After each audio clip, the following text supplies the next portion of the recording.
Hello दोस्तों, आप सभी का मैं फिर से स्वागत करता हूं आपके अपने चैनल एग्जाम न्यूज बाय उदय सर में। दोस्तों, ग्राम पंचायत की फिर से एक और वीडियो हम आपके लिए लेकर आए हैं और इसमें जो आपकी धाराएं बची हुई हैं उन्हें कंप्लीट करेंगे। और दोस्तों, जैसे कि आप सभी को पता है कि 143 धारा हमने आपकी कंप्लीट कर दी हैं और अध्याय आपके 16 कंप्लीट हो गए हैं और इससे आगे करेंगे इस वीडियो में। तो सबसे पहले जो नए साथी इस चैनल को ज़रूर सब्सक्राइब करें और हो सके तो इस वीडियो को ज़्यादा से ज़्यादा शेयर कर देना सभी ग्रुप में। और दोस्तों, जो नए साथी हैं अगर उनको नहीं पता, उन्होंने हमारी लास्ट वीडियो नहीं देखी, तो एक बार ज़रूर चेकआउट कर लें। हमने अब तक आपकी 5 वीडियो डाल दी हैं, ये हमारी छठी वीडियो है। अगर आपने वो नहीं देखी तो ज़रूर चेकआउट करें। अच्छे लेवल के प्रश्न है, बिल्कुल जीरो से हाई लेवल तक हम कंप्लीट कर रहे हैं। और दोस्तों, आज मैं इसकी एक अलग से प्ले लिस्ट बना दूंगा, क्योंकि दिक्कत होती है आप जब इन वीडियो को ढूंढेंगे तो आपको समय ज़्यादा लग सकता है ढूंढने में, तो ये आपको अलग से प्ले लिस्ट में मिल जाएंगी। तो मैं इस सेशन की शुरुआत करता हूं। तो जो मेरा पहला प्रश्न है, अध्याय नंबर जो आपका 17 है और धारा नंबर आपकी 144 है। तो दोस्तों, इसमें जो प्रश्न है जिला परिषद की संपत्ति से संबंधित है। किससे संबंधित है? जिला परिषद की संपत्ति से संबंधित है। तो ये आपकी धारा नंबर 144 रहेगी। 145 आपकी जिला परिषद कोष है। 145 जिला परिषद कोष है। 146 जिला परिषद कोष का आवेदन है। तो यहाँ से इसमें आपको देखना है कोष और आवेदन, इन दोनों को आपको अलग से अच्छे से पढ़ना है। देखो, इसमें आवेदन लिखा हुआ है, इसमें कोष है, लेकिन दोनों एक साथ साथ हैं। 145 है और एक 146 है। आगे देखते हैं 147। धारा नंबर 147 कराधान की शक्ति है। तो किसके बारे में जानकारी है? कराधान की शक्ति के बारे में जानकारी है धारा नंबर 147 में। कर लगाने की प्रक्रिया, तो ये धारा नंबर 148 में आएगा। कर लगाने में जो प्रक्रिया है ये 148 है। फीस की लेवी, देखो ये अलग अलग से ग्राम पंचायत, ग्राम समिति और जिला परिषद इनके अलग अलग हैं, तो ये भी आपको ध्यान रखना। फीस की लेवी सबकी अलग अलग है, लेकिन ये आपको ध्यान रखना किसके बारे में पूछ रहा है। ठीक है, बिल्कुल सामने आपके स्पष्ट लिखा हुआ है, क्योंकि कुछ धाराएं एक दूसरे से मेल खाती हैं, एक जैसी हैं बिल्कुल, लेकिन उनका जो अलग अलग अध्याय है वो अलग अलग है। ये भी आपको ध्यान रखना है, ये साथ में आपको अलग से बता रहा हूँ। कर का आकलन और संग्रह कैसे किया जाए, तो ये आपका 50 में 150 में किसके बारे में जानकारी है? कर का आकलन और संग्रह कैसे किया जाए। नेक्स्ट देखते हैं करों की किस्तें।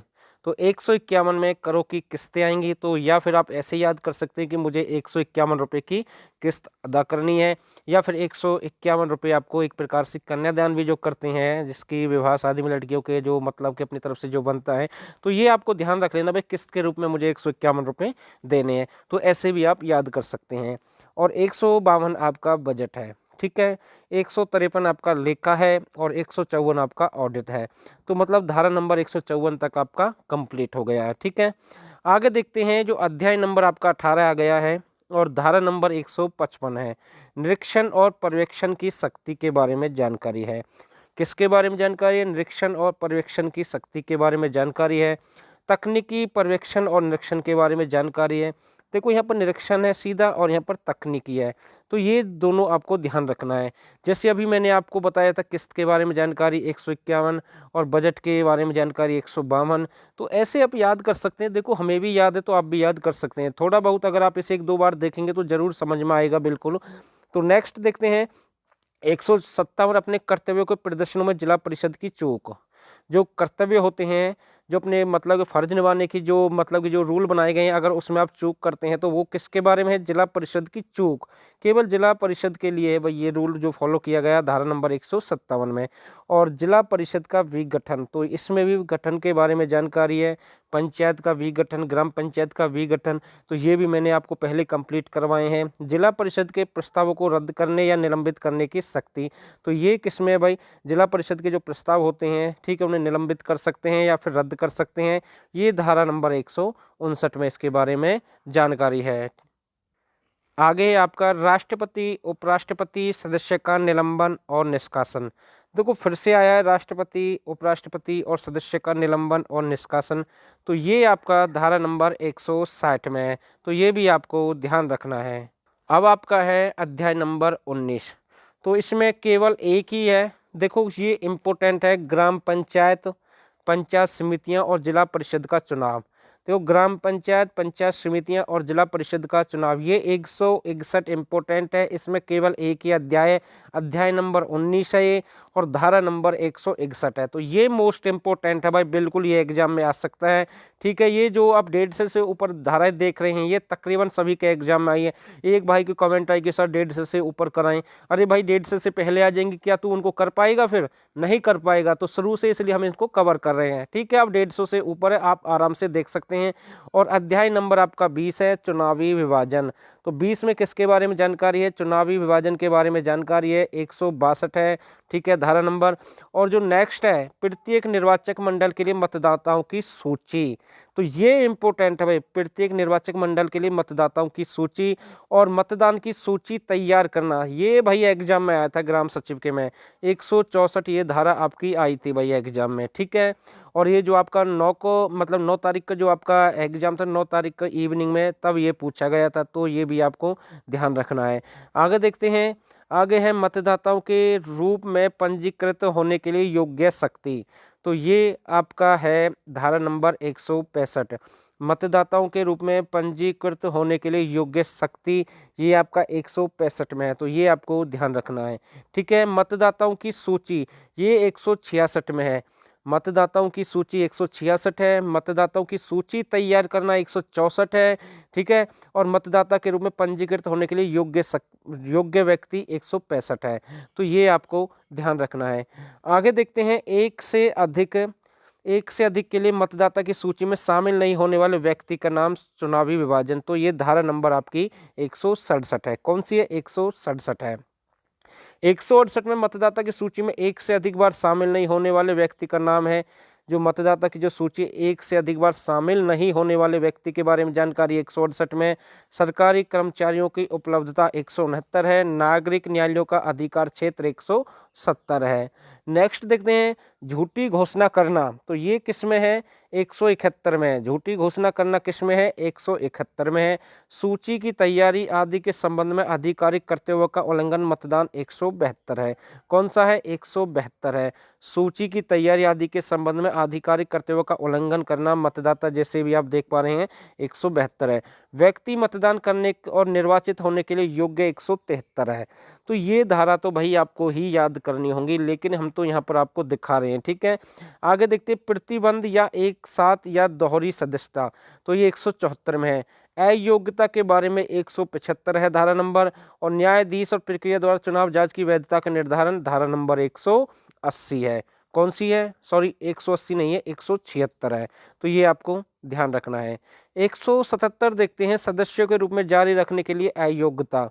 ठीक है, 180 अगर चुनाव अवैध है तो ताजा चुनाव। तो देखो, अगर कोई चुनाव अवैध घोषित हो जाता है तो ताजा चुनाव के बारे में जानकारी, या अवैध के बारे में 178 के बारे में। ठीक है, सरकार की सेवाओं की आवश्यकताओं के लिए राज्य चुनाव आयोग की शक्ति, चुनाव के लिए स्टाफ। तो जो भी सारी स्टाफ की जरूरत पड़ती है, चुनाव आयोग की जो शक्तियाँ होती हैं, ठीक है, सेवाओं के लिए, तो ये 179 है। मतदान केंद्र में या उसके आसपास की हत्या पर रोक, ये आपका 180 में है। ठीक है, ये भी आपको ध्यान रखना है। मतदाता केंद्र में या उसके आसपास भी हत्या पर रोक, ये किसमें? 180 में आएगा भाई। ये भी मोस्ट इंपोर्टेंट है, यहाँ से प्रश्न पूछ सकता है। नेक्स्ट देखते हैं, मतदान केंद्र में या उसके निकट अवस्थित आचरण के लिए जुर्माना। तो ये 181 है। और देखो ये, और देख लें भाई, मेरे से शायद मिस्टेक हुआ, मतदान केंद्र में उसके आसपास की हत्या पर रोक। तो ये तो मैंने आपको बता दिया, 181 आपको बता दिया। 182 है, मतदान केंद्र पर कदाचार के लिए दंड। ठीक है, नेक्स्ट देखते हैं, धारा नंबर 183। धारा नंबर 183 मतदान की गोपनीयता पर रख रखाव, इंपोर्टेंट है भाई। ठीक है, जो मतलब कि गुप्त मतदान होता है उसकी जो गोपनीयता कहते हैं, उसमें किसके बारे में जानकारी? 183 में जानकारी है। चुनाव आदि में उम्मीदवारों के लिए कार्य नहीं करना, मतदान को प्रभावित करना। तो ये 184 है। चुनाव के संबंध में आधिकारिक कर्तव्य का उल्लंघन 185 है। और मतदान केंद्र से बैलेट पेपर हटाना, अपराध होना, ये आपका 186 है।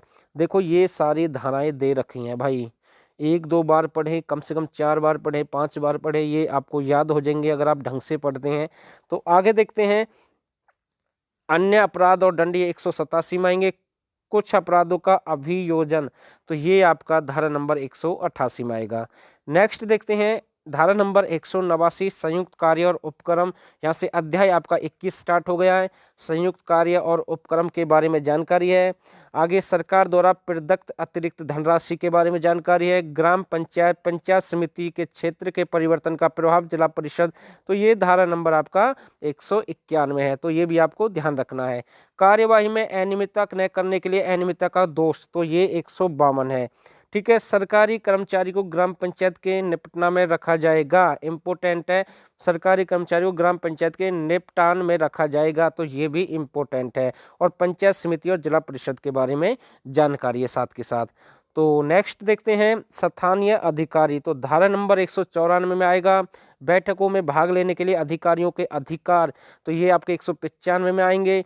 सरकार और निदेशक की सामान्य शक्तियां 196 में आएंगी। ठीक है, सरकार और निदेशक जो होते हैं उनकी शक्तियां, सामान्य शक्तियां होती हैं, वो 196 है। बैठकों में भाग लेने के लिए अधिकारियों का अधिकार, जो उन्हें मतलब रूल फॉलो करने हैं, वो आपके 195 में आएंगे। और स्थानीय जो अधिकारी होते हैं, जो मतलब कि आसपास के जो अधिकारी होते हैं, उनके बारे में जानकारी 194 में। ठीक है, और लोक सेवक बनने के लिए 197 में जानकारी दी गई है। गवर्नमेंट एमोलाइज आचरण नियम 1966 की किसमें जानकारी मिलेगी? धारा नंबर 198 में मिलेगी। आचरण नियम जो 1966 के तहत जो रूल बनाए गए हैं, ठीक है, हरियाणा का जब गठन हुआ उसके अकॉर्डिंग हम आपको बता रहे हैं। मानदेय और भत्तों का, जी हाँ, मानदेय और भत्तों का भुगतान ये आपका 199 में है, तो ये आपको ध्यान रखना है। जो मानदेय रहेगा, जो मतलब कि तनख्वाह वगैरह जो होती है, जो भत्ता वगैरह होता है, वो किस में आएंगे? 199 में आएगा। ठीक है, और भूमि का अधिग्रहण, तो धारा नंबर 200 है, इम्पोर्टेंट है। भूमि का अधिग्रहण किस में है? धारा नंबर 200 है। ठीक है, आगे देखते हैं बकाया राशि की वसूली, धारा नंबर 201। उधार लेने की शक्ति, धारा नंबर 202। ठीक है, कार्रवाई की पट्टी, धारा नंबर 204 है। और शक्तियों का प्रतियोजन, धारा नंबर 203 है, तो ये भी आपको ध्यान रखना है। आगे देखते हैं ग्राम पंचायत पंचायत समिति या जिला परिषद किसी के खिलाफ मुकदमा, इसके अधिकार, ये धारा नंबर 205 में। ठीक है, किसी के खिलाफ जो भी मुकदमा वगैरह है, ये आपके धारा नंबर 205 में आएंगे। ग्राम पंचायत पंचायत समिति और जिला परिषद का समावेश, तो ये धारा नंबर 206 में रहेगा। ठीक है भाई, किस में रहेगा? धारा नंबर 206। संपत्ति देनदारियों का हस्तांतरण, तो ये धारा नंबर 207 है। और निवर्तमान पंच, सरपंच, सदस्य, अध्यक्ष, उपाध्यक्ष का कर्तव्य, राष्ट्रपति या उपराष्ट्रपति, ये सारे किस में आएंगे? धारा नंबर 208 में आएंगे। अगला देखते हैं नियम बनाने की सरकार की शक्ति, 209 है। और उप नियम आपका 210 है। तो मैंने फिलहाल 210 तक कंप्लीट कर दिया, बाकी जो आपकी 70 बची हुई हैं उन्हें हम नेक्स्ट वीडियो में कंप्लीट करेंगे। ठीक है, उम्मीद करते हैं आपको ज़रूर समझ में आएगा। और इसकी एक और वीडियो आएगी और फिर इसके बाद ये आपका कंप्लीट हो जाएगा। और दोस्तों, आप सभी ने इस वीडियो को यहाँ तक देखा, आप सभी का बहुत बहुत धन्यवाद। और जो नए साथी हैं, इस चैनल को ज़रूर सब्सक्राइब कर देना, और हो सके तो इस वीडियो को ज़्यादा से ज़्यादा शेयर कर देना। आप सभी का बहुत बहुत धन्यवाद।